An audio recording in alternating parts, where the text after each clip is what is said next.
Our software will also allow you to project things like, well, we go to Fiji every other winter, things like that. So that's right. We allow people to have their lives. We factor those things in. Just go and pay the mortgage, 20 years more life. Because you'll be like, oh my gosh.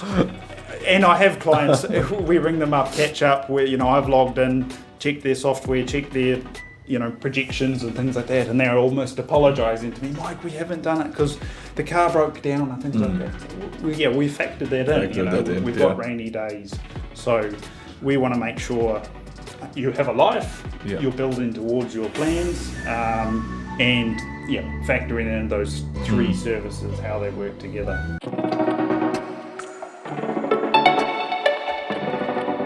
Welcome to my 5 Reasons podcast. This is my third podcast I'm doing, and I have the pleasure to have Mike here from Meta Financial Solutions, and he's a member of BNI Havik, which I am a member as well.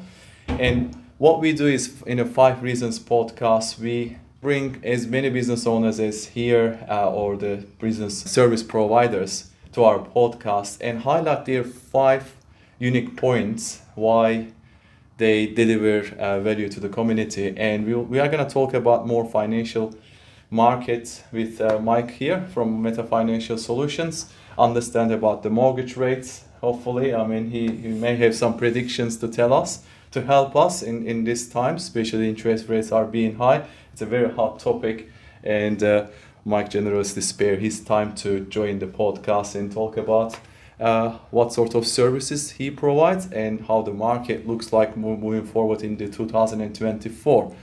Welcome, Mike. Good to have you here. Yeah, thank you, Serdar. Really appreciate the opportunity, and love to have a chat and share a few things I know. Great. That sounds really good. I'm sure everybody wants to hear about this. I mean, I personally really love to hear about how the mortgage rates are going to work out in the coming months. I think this is a very hot topic. I mean, this has been a hot topic for the last so many years, and it always is something people want to know. And I know it's hard to predict. But you being in the industry, you probably have really valuable insights about how it's going to look like, and may get some insights about it and understand and learn more about you, who you are and what you do. Because you don't only just help people to access funding to purchase properties, you also provide financial solutions for their investments and retirement plan as well. So you got quite a comprehensive system in your business and help people to achieve their financial goals through property, through your services, so which is really good to hear. Mike, so would you want to introduce yourself a little bit? Tell us about what you do and who you are. Really. Oh, thank you. Yeah, thanks, Serdar. Well, Mike Willoughby. So I started off like a lot of financial advisors. I guess 2 sort of tracks. A lot of them may have worked in a bank or an insurance company for a number of years, and then realised, hey, I could do this on my own, perhaps do a better job or serve more people or do things differently. I'm in the other camp, probably 50, maybe even 60% of advisors I know in some of the network groups where we've actually done some other things in our life, and then we've discovered what a financial advisor does and the difference to Kiwis when you contact a financial advisor. So in my case, that made a significant difference at times where, hey, I can now do this because a financial advisor can do so many things that you can't get if you deal directly with the bank. But also some of the other life experiences that we go through, which may also have led Kiwis to go and get financial advice. So things that spring to mind, obviously health events in my wider family, as well as things like marriage breakup and stuff like that. So sometimes those are then points when people say, hey, you need to see a financial advisor. So I've ticked a few of those boxes along the way in terms of life events, as well as the banking hurdles and roadblocks, and then used a financial advisor. And so I've then seen the benefit and then come around and realised, hey, there's a job in doing this, helping Kiwis give advice, have better outcomes than what they got previously, and that's called a financial advisor. So that's the sort of background in terms of how I came into it. And again, like I said at the start, it's a shared journey for a lot of advisors who say, we had a bad experience. Well, I could do this better, perhaps because they'd had some, they'd had experience in a bank or something like that. What sort of services the Meta Financial Solutions provides? I know you touched a little bit about what you do, but if you just specify what sort of services you provide. I know you provide help people to access funding through different lenders, and help them to get the best interest rate possible. I guess that's one of the good stuff you do. And what else you provide to add on that service? Yeah, so probably the majority of Kiwis will be familiar with the term, or being told perhaps, hey, do you know, or you should use a mortgage broker. So that term's still there, that's still common. So we do say, hey, yes, I am a mortgage broker. I can broker you a deal, go and get some money from the bank for you. I'm the intermediary. But we have, I guess, that word has evolved in that terminology to financial advisor, mortgage advisor sometimes. So quite simply, Kiwis, hey, you want to buy a house, you want to refinance, you hate the bank, or you need to do some renovations, and your bank you've been with for 25 years says no, come and see me as a mortgage advisor. So we also then offer personal risk insurance. So that's insurance on us. That's our health, that's our life, and protecting one of the other most important things is our income. So our ability to pay off that mortgage and grow some wealth. And then we are qualified and licensed to also provide KiwiSaver and investment advice. So we see those linked quite clearly, quite strongly.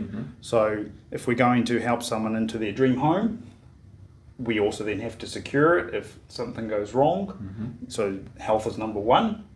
We then also want to make sure they can pay off the mortgage, so protect that income. That's actually, if you looked at the value terms, that's actually a bigger asset than even the value of their home when we're looking at somebody's income.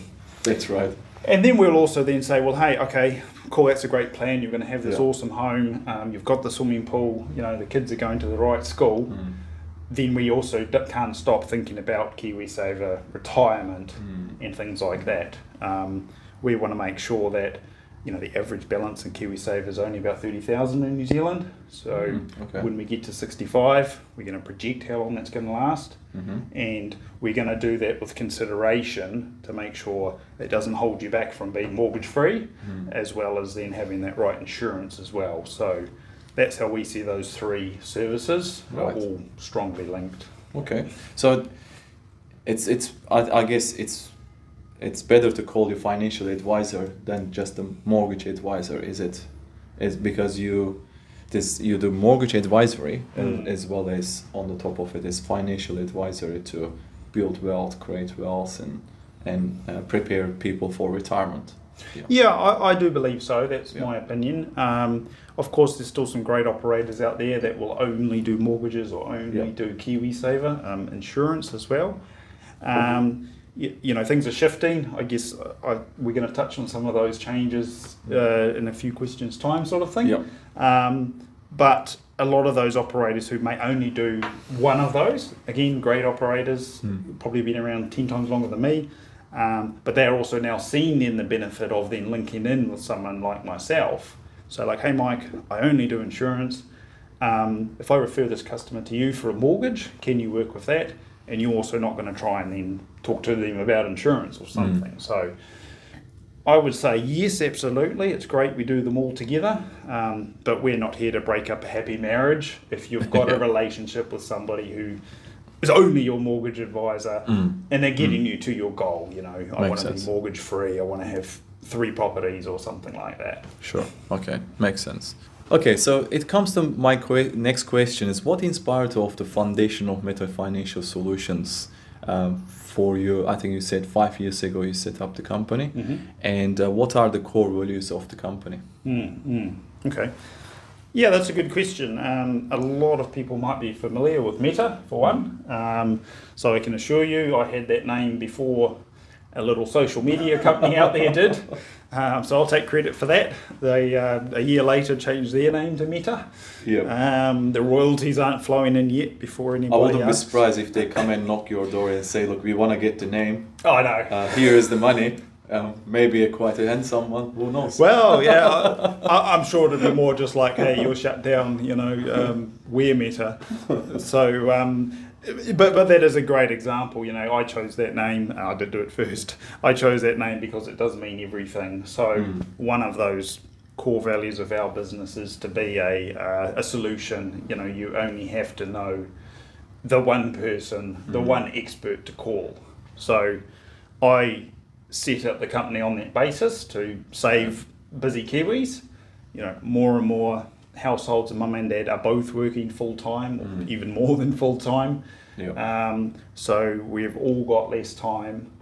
With technology and things like that, we can speed things up. Yeah. So I've said, well, hey, I'm not gonna make it any harder for Kiwis to get great advice. Let's make it easier. I then also refer you to other people, other professions that I'm not. So, hey, do you know a great lawyer? Yeah, depending on where you are in the country, I can say try X, Y, or Z.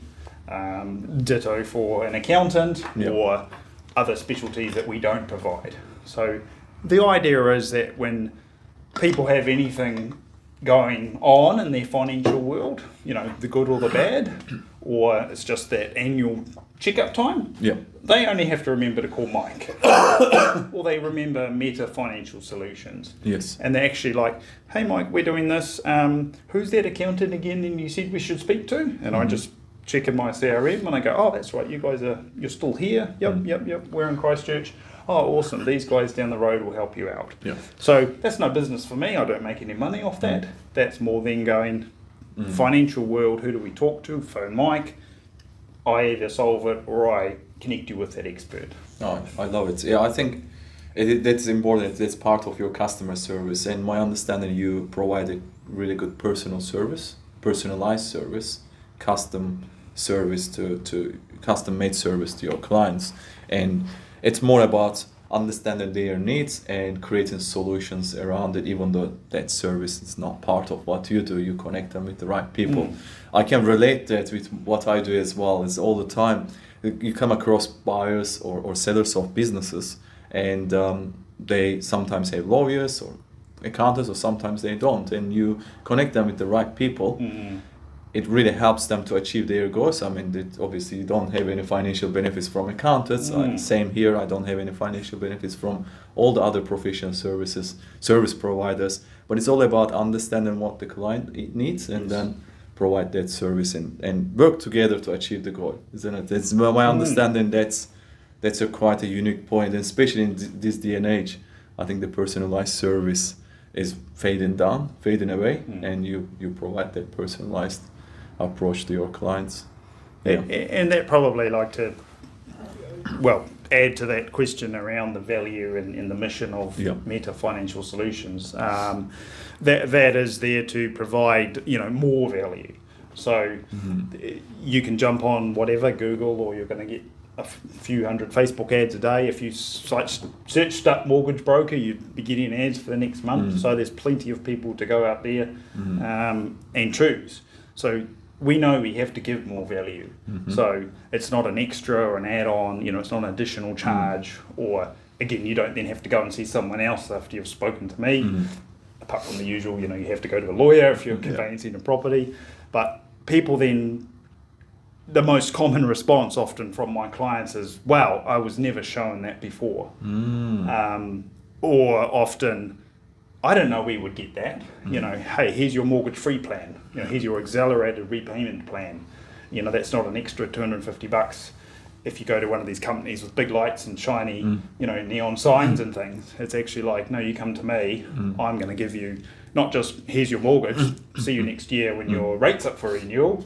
I'm going to give you, as much value as I can. Great. Yeah. Yeah, this, I think you touched a really important point there. It's like we need to give extra value. It's no question about it. It's more like it's not I just do my part and done, because as you said, it's a competitive environment, so the extra value is not, shouldn't be taken granted. It needs to be given. Great. I just come to my next question here. Given the dynamic nature of the financial sector, how does Meta Financial Solutions keep up with the latest trends and regulations? I mean, there's a very interesting environment you work in, because it's constantly changing, I believe. Yes. Yeah. And how do you keep up with all those? Well, right now I'm thinking there, I've got a special folder in my inbox what my IT have set up, and it's basically, like all the accreditation tests we have to continually do, and so CPD, most professions are familiar with that. We've got to do that continued professional development. So that inbox every day, there's something flashing in there. Oh, you've got to do this. This is due. This is going to expire. We're going to cut you off if you don't repass your test or something like that. So all of those things are ongoing, and I guess to jump into that is a reason why a lot of people might say, hey, the regulations and the technical know-how you have to operate like this, has gone through the roof in recent years. My perspective is, look, this is all I know. I've been around, say, less than a decade, so I don't know when it was like you could knock on a door and sell someone a life insurance policy and piece of paper or napkin later, you'd have a new client. So for me, keeping up with the regulations and things like that is just part of business. That's right. The financial sector as a whole, that's changed since 2020 as well. So 2020 was roughly a 2-year time period came in. So we all had to go back to school. We had to go to Open Polytechnic. I heard that. A lot of insurance brokers and mortgage advisories and financial advisories. So we were all working through COVID and things like that, and was business going to be here? It went up, it went down, and went through the roof sometimes, and interest rates change, we all know. But quietly, a lot of advisors, we've all had to then be doing study at the same time as well, which was like a 20-year sort of update that came on us.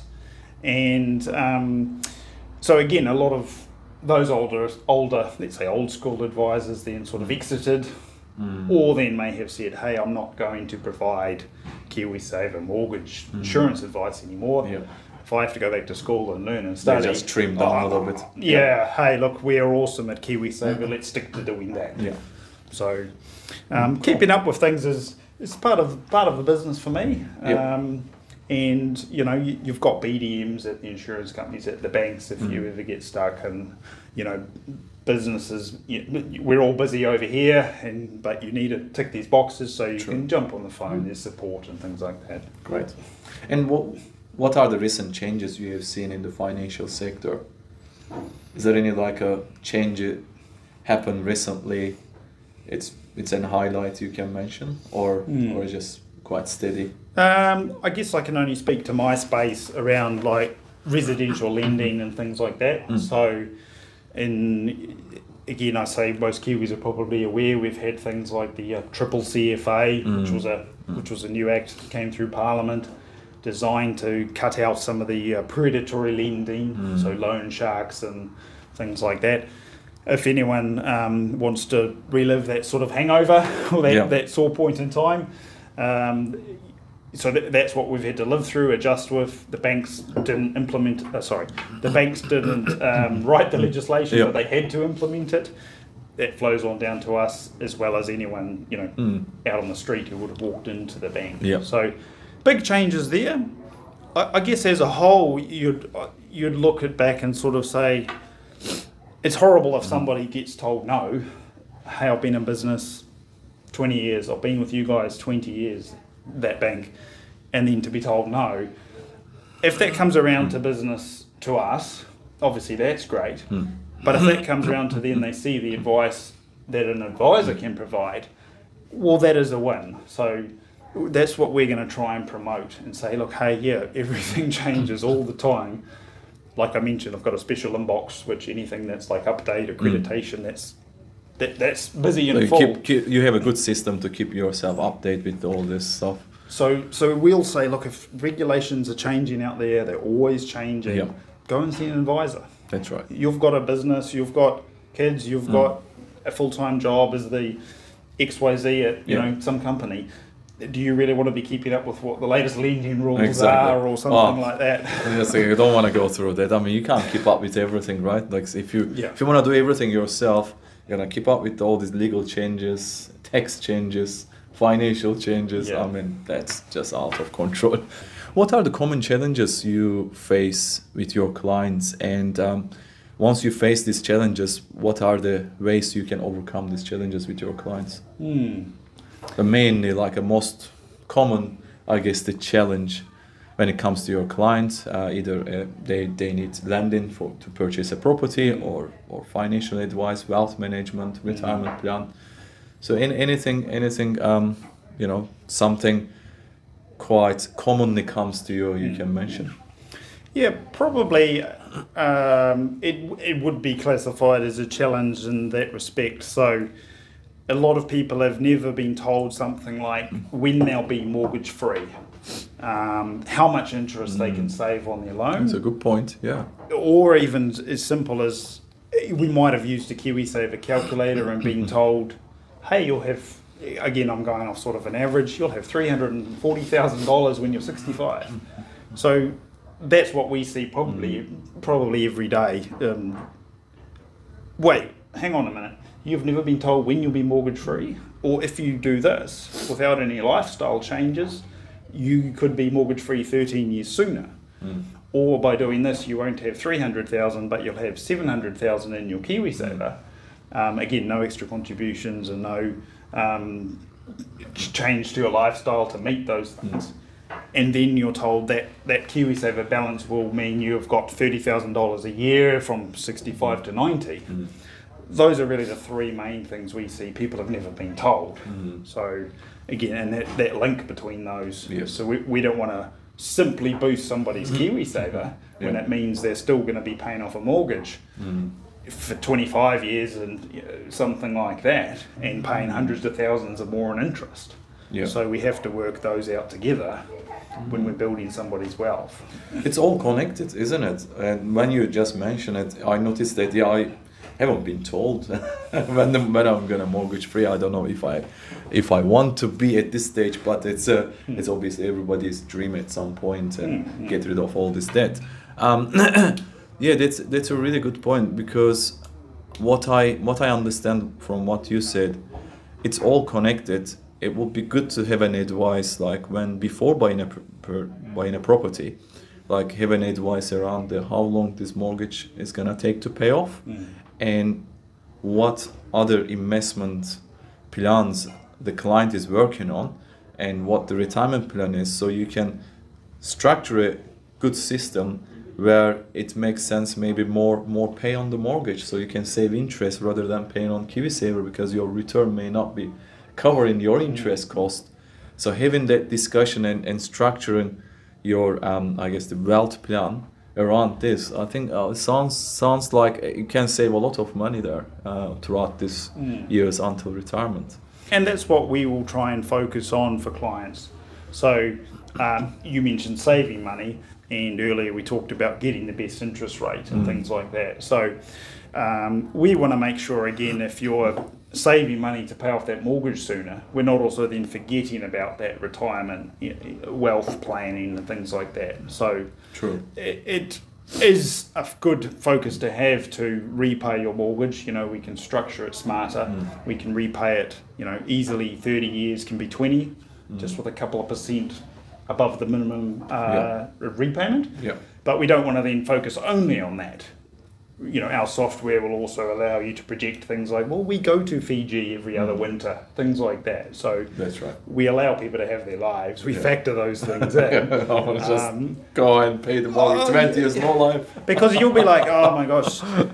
And I have clients, we ring them up, catch up, where, I've logged in, checked their software, checked their projections and things like that, and they're almost apologising to me, Mike, we haven't done it because the car broke down and things like that. So we factored that in. We've got rainy days, so we want to make sure you have a life, Yeah. you're building towards your plans, and factoring in those three services, how they work together. Yeah, I like that. I mean, you especially you put the Fiji travel into the accounts. I mean, people need to have lives for sure. Correct, yeah.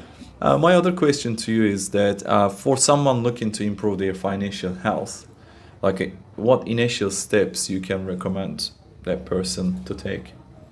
I suppose it would depend on where they are in their journey. So I'm quite passionate about helping young people. You know, I was approached by one of the citizens advice bureaus Nice. until they had a bit of funding pulled for not to pay me, but to just hire a room. So they said, look, come and chat to our year 13 students. Come and chat to them about those simple things. If you 18, you can get out a credit card, you can take out a car loan, don't.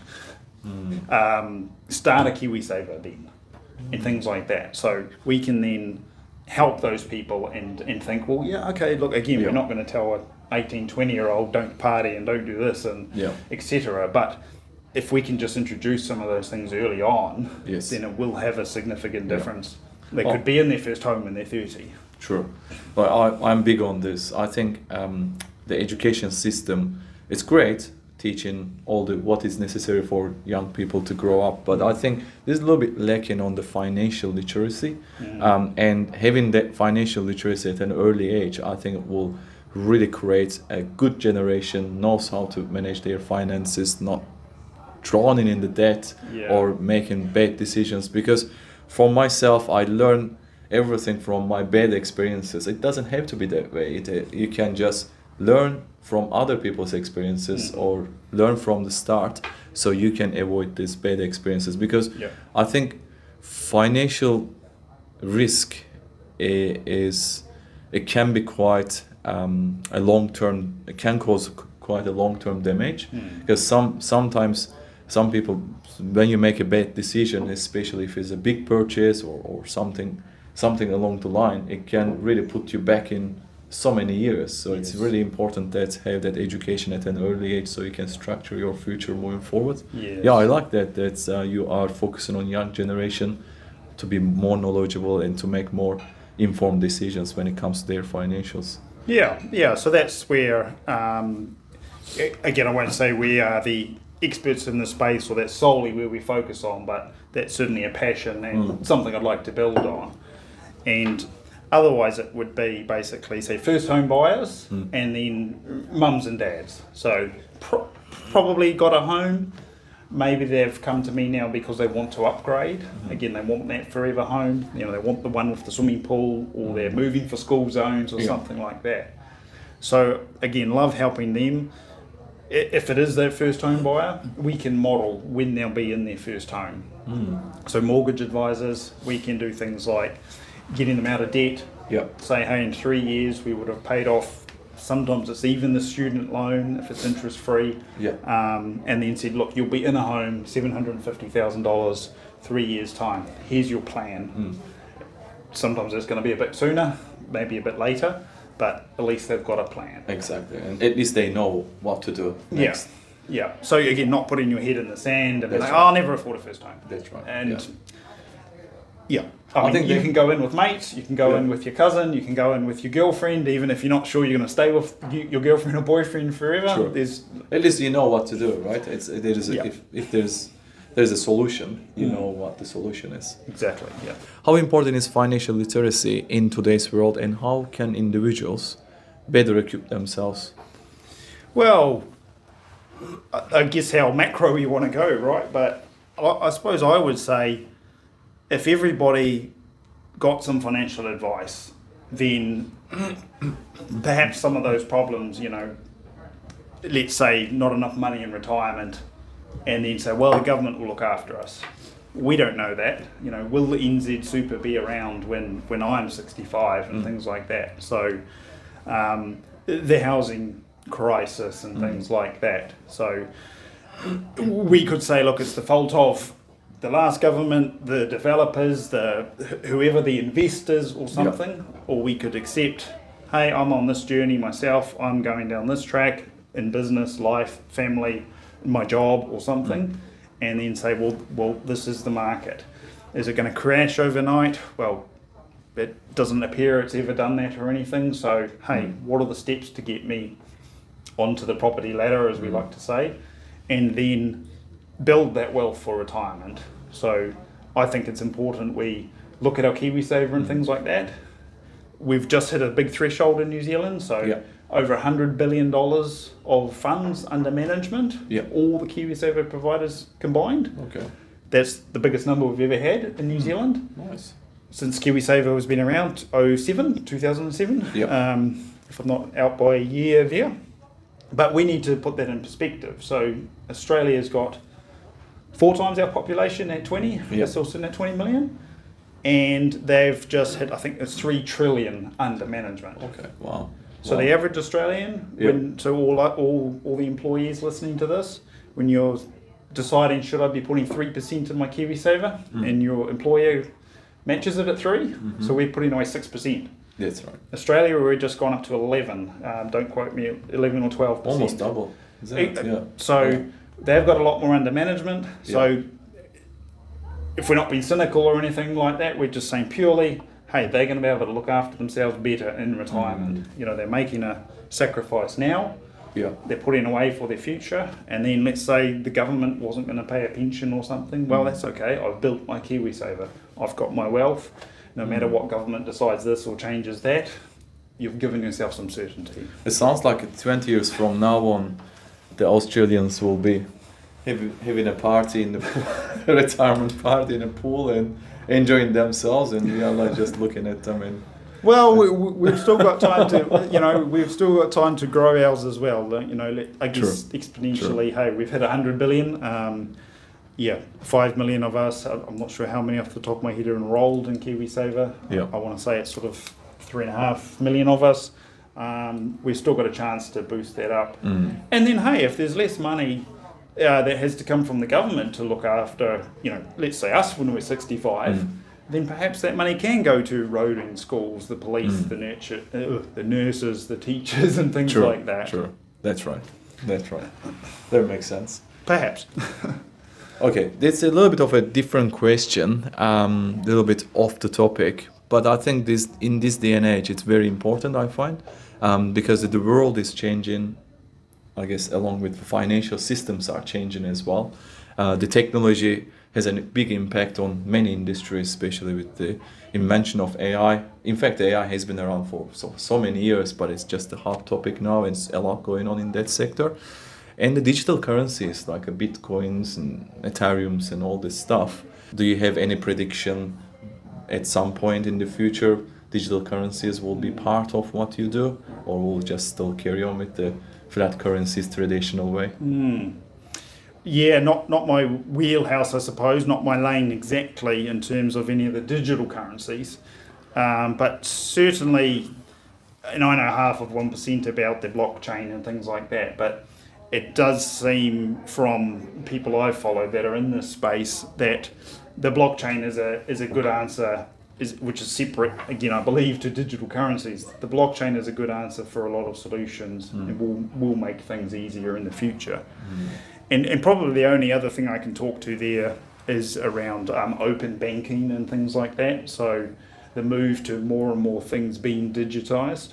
So that's already in place again in Australia, where the banks can talk to each other. So right now, again, so that's one of the benefits of using an advisor still. Hey, I then have a look at your position and work it out with all the banks, big and small, minor banks, non-banks, what's the best for you to get to your goals. So if open banking comes through in New Zealand, which I believe isn't too many years away. When you say open banking, what is open banking again? As far as I know, that's then around the ability for the banks to talk to each other, simply. So right now, you have to provide authorization for me to then get your B and Z documents and then present it to another bank. Whereas behind the scenes, they would all be talking. So it will be one main center, they can access the information, each other's information, rather than you get the authorization from one bank to go to another one. So there will be a central system, I guess, they can access every data. Because currently, just recently, I think last year they started, they reduced the transaction time between the banks significantly. Now you can just transfer money from ANZ to ASB. It takes about a few minutes. It used to be like a few hours. Non-business hours, there is no transaction basically. You have to wait until the banks open. But now you can do transaction anytime, and it takes only a couple of minutes. So I think they keep improving that transaction time. And when you say open banking, it's about they talk to each other. Yeah. I think they already started talking to each other because of that transaction time. Reducing transaction time. I think that's it could be part of the process. I'm just guessing from what you said. Yeah, and I guess there's operators out there that will be way up to speed on things like that in terms of banks and they're quite industry focused people and tech focused and things like that. I keep abreast enough to be able to provide my clients with the information, and again, 99% of my clients are mums and dads throughout New Zealand who we don't want to go too far down that rabbit hole of things like that with them and too much jargon and tech talk and things like that. But in a nutshell, from what I understand, it's going to make things simpler and quicker.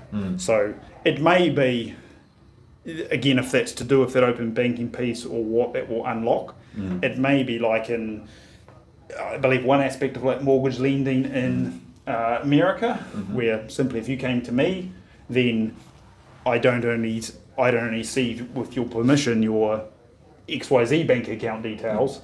They can pull it across all your other banks, your credit and your spending and things like that, and you're going to get an answer much quicker.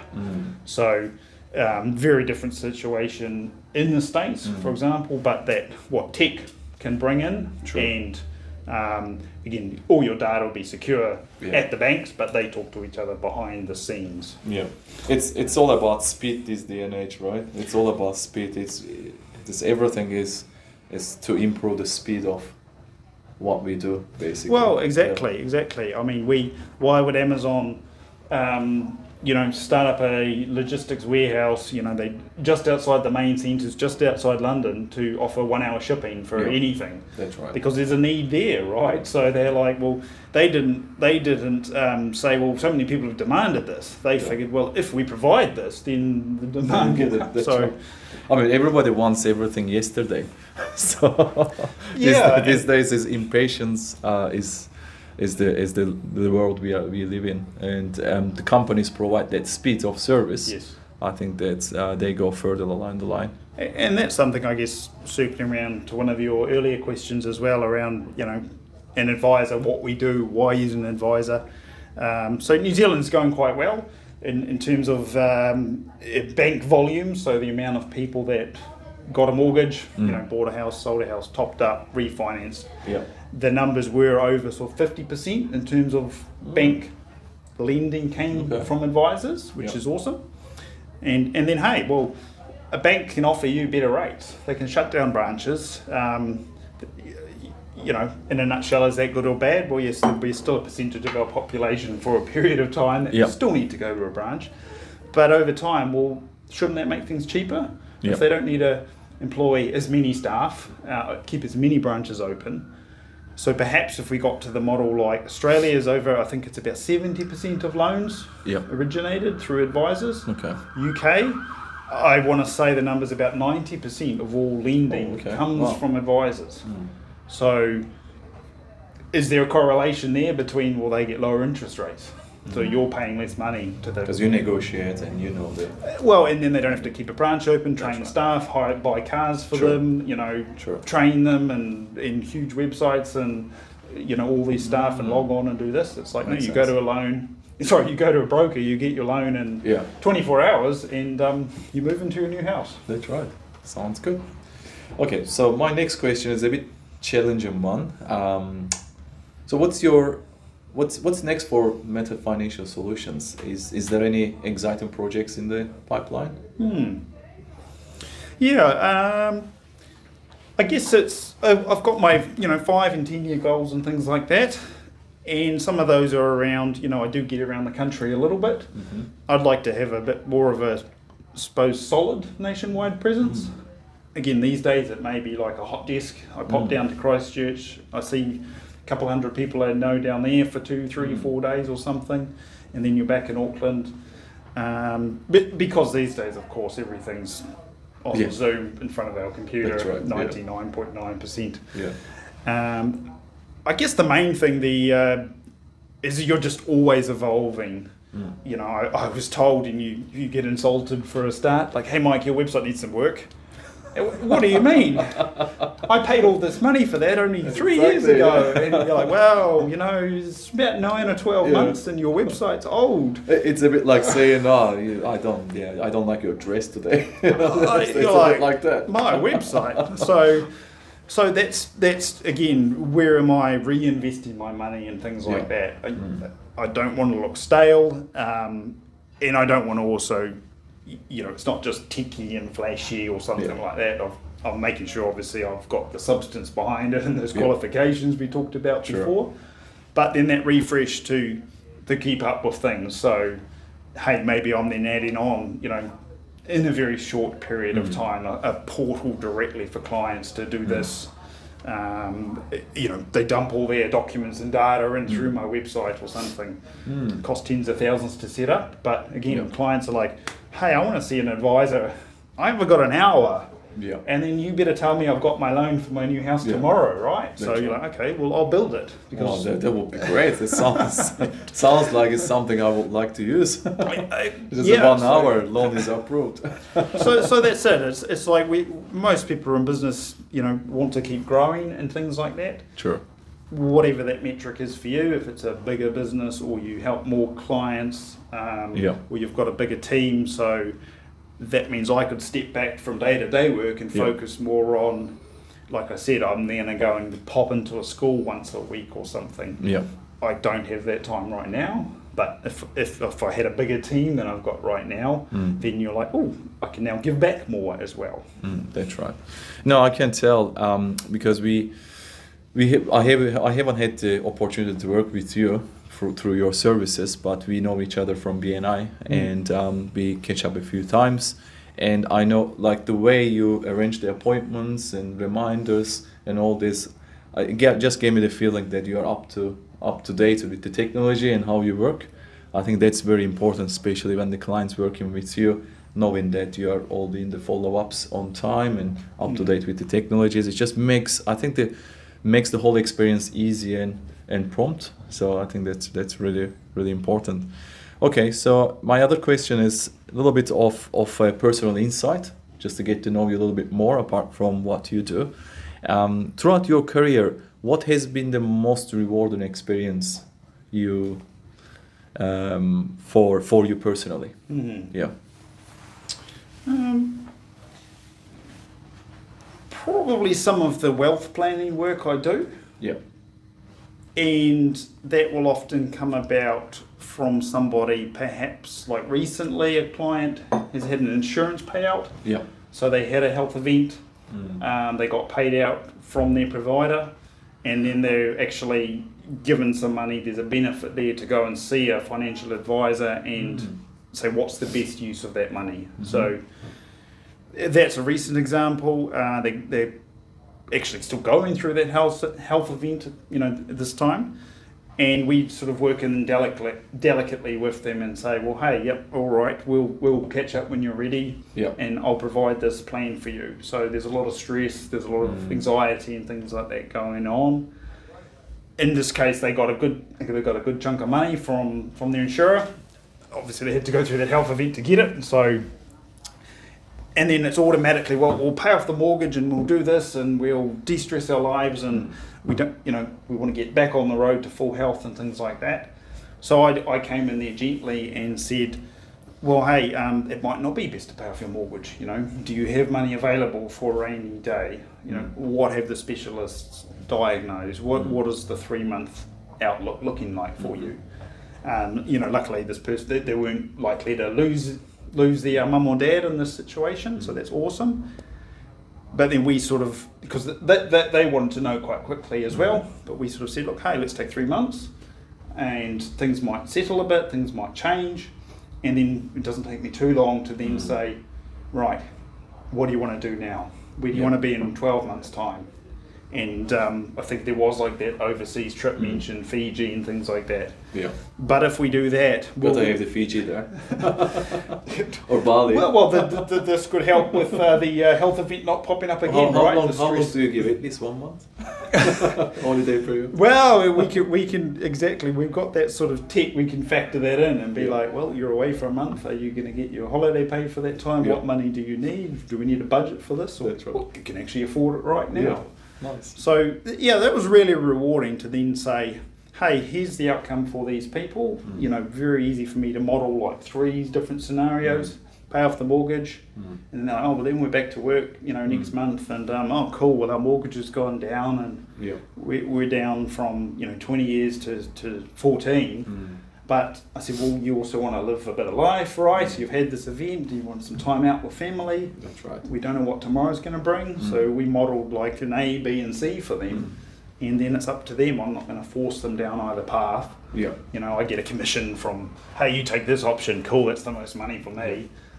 It's basically, you go away and think about it, and here's the 3 options. That's right. Oh, that's great, because I think it's important to, like, the person needs needs life. Like, you structure the system based on the human needs. It's not just something on paper. Yeah, that's fascinating.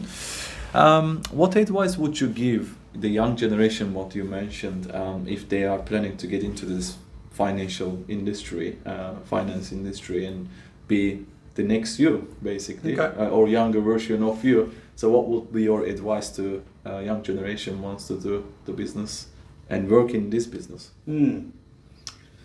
Yeah, probably the same advice that I guess is you'd give young people looking to go into any industry. Is there somebody you can go along and shadow, work for free? You've got to think, if you want to be an advisor or you want to be a lawyer, you probably can't do it if you want to be a doctor or something like that. But if you're really not sure, you're at the start of your journey, and let's say you're 18, you've got a lot of runway left. You can make a decision. You can spend 3 months, 6 months, something like that. If you decide that's not for you, let's say you're 18, you're not even 19 yet, you can still then go, well, now I know that's not for me, and go and do something else. The reason I say work for free is around what do you have to offer to that business owner. So if they're going to be busy and they're going to be running a company or something like that, then it's going to be a cost to them to look after you and mentor you or something like that. So if you say, oh, I'll do it for minimum wage and I'll do whatever you want or anything like that, that business owner probably doesn't need your services. It's going to cost them. So when I say work for free, it's like, well, if you don't know yet that you want to step into that industry, I'd say, yeah, hey, can I come and work for you for free? Yeah. What I'd often almost say, if you had an inkling that you wanted to step into that industry, go and do your research. So then you would have more to offer, more to provide that person. Because anyone who's, say running a business or perhaps, got a presence a bit known out there, they're going to get offers for people to help them. And for them to say yes to them, again, it's only going to be a cost.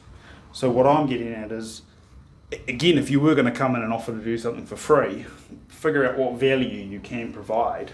So just making coffee, well, they don't need that. Yeah. And then them to say, oh, I'll follow you and learn everything, that's going to hold that business owner back, right? Yeah. So go and do your research, go and do your homework and say, yeah, I think I want to be a financial advisor. Or it's a lawyer, or it's, hey, we need more apprentices in New Zealand, even if it is the local builder or something. Go and do your research, and then when they come in and they see this person, wow, they've offered to work for free, they've done some research and homework about my business, the industry, what it means to be a builder or a financial advisor. Geez, I'd hire this person, and then whether you start off as an apprentice, or you go through and do your papers or uni and then come back around, That's right. you're a valuable candidate. That's right. I think it's showing you are driven, you are passionate about what you do, and you put the hard work in before even getting that stage. Yeah, definitely. I mean, if you don't put the hard work in, and they say, I just want to be a financial advisor, so what have you done about it? Nothing. And it won't work. Yeah, definitely. Yes. I think you are right. It applies to any industries, really. If you really want to know, you find a way. And finding a way, one of the ways to find a way is to put the hard work in first. Yes. And then it will start opening the doors for you. Yeah. Oh, definitely. Great. Okay, so I've been waiting to ask you this, but I kept it for last because it's the hottest topic. So if anyone has watched this podcast up until this point, they deserve to know this, right? They deserve to know they put the work in, they put their time into this podcast, they've been listening to us, and here's the question. Okay. So where do you see the interest rates? Well, I could give you the best answer, which is 100% correct, and my phone will go off the roof, which is, I can tell you, without a doubt, they're going to go up, or they're going to go down, or they're going to stay the same. That's very helpful. Right? Very helpful. That's 100%. Let's close everything down. Yeah. That's the end of it. Well, yeah, look, again, I'm not the type of advisor who's, stuck in those bank documents and share announcements and the RBNZ releases and things like that. I more follow some of the gurus that do that. We all probably know Tony Alexander in New Zealand, property focused and, down to earth economist and things like that. So what it looks like, this week, first week of March, a couple of the big banks have dropped their interest rates. So nice. If interest rates go down, then affordability will increase. So that's going to help if people want to come out and buy a business off you, Serdar, or already started. Just the news. Excellent. Just the news already make people feel, okay, now maybe I could get into something because it doesn't look like it will increase. But let's hear. Let's hear what's going to happen from you. Again, I'm following these people, and I guess I understand it makes sense. The thing is, the Reserve Bank have been, some of their, they will tell off the banks if they drop their interest rates too much, is what we understand. So what that means is, and what I've read is that the main banks, we generally all hate them, right? But right now they've been told they can't drop their interest rates because that will stimulate things too much, especially the housing market.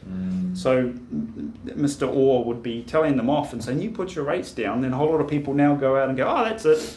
We're buying our next investment property or we're upgrading our home because we're trying to get rid of inflation, right? So there is room apparently for the banks to put down their interest rates. I believe it's happened this week with a couple of the big banks, mainly because they also need to make a profit, right? So we're going to put them down a bit, we need a bit more lending. So they're going to be sort of probably walking the tightrope between getting their hand slapped by the Reserve Bank, but also they've got shareholders to look after, and they need to be in business to lend money. True. Oh, that's good. That's good to know at least how they think and what it could be. So that's a really good insight. Actually, I personally have been looking forward to hearing this from you as well. Well, and I guess I'd say, look, if anyone, the consensus out there seems to be around only fixing for a short time. Again, so we do a lot more than that in our advice and things, but it seems to be, hey, only fix for 12 months, maybe 18 months, maybe 6 months, but we wouldn't want to be locking in any of those longer term rates because they're lower than the shorter term rates at the moment, the one years. There must be a reason for it. When bank says the longer terms is lower than the shorter terms, I'm like, hold on a second, that doesn't sound... I should take the longer term because looks like the banks are predicting interest rates are gonna go down. Otherwise, they wouldn't encourage probably the longer terms. That's giving me that feeling. I don't know if I am right or wrong. Yeah, absolutely. But what you said aligns with it. No, that's it. They're preying on our uncertainty, right? So I can't remember the exact saying, but it's basically where most humans, we're scared to lose $1. Mm-hmm. We win 100, we're like, yeah, okay, but we do anything to not lose that $1. That's right. It's like 10 times the effect of the chemicals in our brain or something. So we're like, oh, our interest rate, it's moved 0.1% more than it should be. We're like up in arms, change banks. I hate that bank now. Go and see a broker. Refinance. It's all panic environment. We'll try and work with you. Okay, look, all the banks are generally the same. It's more about which one is going to provide the solution for you to get to your wealth goals. Great. Well, great insights, Mike. I appreciate that. I think this is a very hot topic, and I'm sure we are going to discuss this more and more. This is a never-ending topic. Keep talking about it. I mean, and it was a very hot topic as well. And the property market seems to be increasing, and I see all these this one of free websites like a One Roof Homes. All these have updated their values on the properties, because I constantly check property prices on this, and I see like there's 10, 20, 15% increase on the values compared to end of last year or mid last year. So it seems to be there's activity in the market. And personally, as a business broker, I see a lot of activity in business broking starting from end of December. We have been experiencing a lot of inquiries coming through from January all the way to today. In fact, we had probably one of the highest inquiries in February in many years. So that shows me, I think there is a good confidence in the market, and maybe aligning with the prediction or hope that interest rates is going to go down, not going to increase anymore. So that's helping. I mean, which is good to see. More activity means more money transact, and more money transact means it's good for everyone. The economy is growing. So I like to see that as a business broker, and I like to see as a country as well. Yes. We are having more activities and doing more business together. Great. I'll ask you a personal question. Okay, great. What you do is great. You're helping people to achieve their financial goals, which is great, and you are very good at it, I know. So who is Mike in personal life? Put that head down. So who is Mike? Thank you.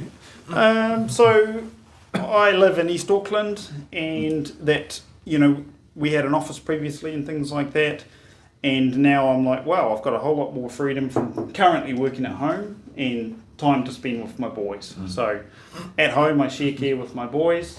And when I'm not at work, which again, a work day, well, that's a bit different for a profession like mine, but also in, post-COVID. I can take them to school, I can go to their school trips, I can go to their performances and things like that, take them to their after-school activities, and then I'll be often talking to my clients on Zoom late at night. So the days I don't have my boys, I'm at the gym or, mountain biking, something like that. Trying to obviously get them into those things as well. And we'll be down at the beach somewhere or in the bush, probably somewhere outdoors, and just making sure we're growing their minds and their bodies and their abilities and things like that, taking a few risks. And also then, I love education and things, so quite often, we're not watching movies or playing games at our house too much. We're often like, hey, we're going to read a book, learn about this, jump on one of those, the educational YouTube things to answer one of those questions the kids always seem to have. And we're just making sure that they're surrounded with their family and friends as well as mine to hopefully instill some of those things that I had growing up around, work hard, you work long hours, and then you also enjoy, New Zealand and all the great things we've got to offer, being outdoors and things like that. Oh, that's great. It's always good to spend time with kids, and especially for their answering for their never-ending questions. I relate myself to this definitely. It's just the questions just coming through all the time. Great to have YouTube, but technology helps with that as well. So it helps me. Definitely helps with parenting. It does. It's awesome. Great. Okay, we are coming to the end of this podcast. Just for for our audience watching this or listening to this podcast, and they like what they heard, and they say, oh yeah, we want to contact Mike and explore the options, what he can do for us, how they can reach you. Yeah. Thanks, Serdar. Probably the best is to jump on Google. It's still where most of us do our searching these days. So if you type in Meta Financial Solutions, you'll find me. You'll find the phone number there and email address. But what I try and say is, look, just jump on the phone, really. Often we can tell you very quickly things like, hey, when you could be in a home, or if you've already got a mortgage. If I'm in my office at the time, often I can tell someone straight away, hey, look, you could be saving $200,000 of interest. So jump on Google, put in Michael Willoughby, or put in Meta Financial Solutions, and you'll find us there. I'll also put Mike's details on the screen here. If you are just listening to this, I'll put into the description. So you can also contact Mike through the contact details I shared on the description as well. Okay. So one more thing. Sorry, I should have done it before this, but one more thing. Tell me your 5 highlighted points in Meta Financial Solutions. What are your 5 unique points stands out in the market? Okay. So we provide... I know I put you in a spot, it's off the script. No, that's okay. So we provide packaged financial advice. So, sorry, not off the shelf as a package, but again, those 3 services packaged together. So often somebody will come to me, hey, we want a mortgage, we need a top up for the swimming pool or the next rental property. And then they understand they need those other services as well. And what we try and always focus on is what we say on our tagline as well, so forward-thinking financial advice. So we want to make sure that if we do X over here, it's not going to mean you can't do Y. Z's going to be delayed as well. So we're always forward-thinking. We're gonna make sure, hey, you get that home. We're not going to delay that, but we're then also going to say, right, now that you've got the home, what's the plan then, thereafter to your...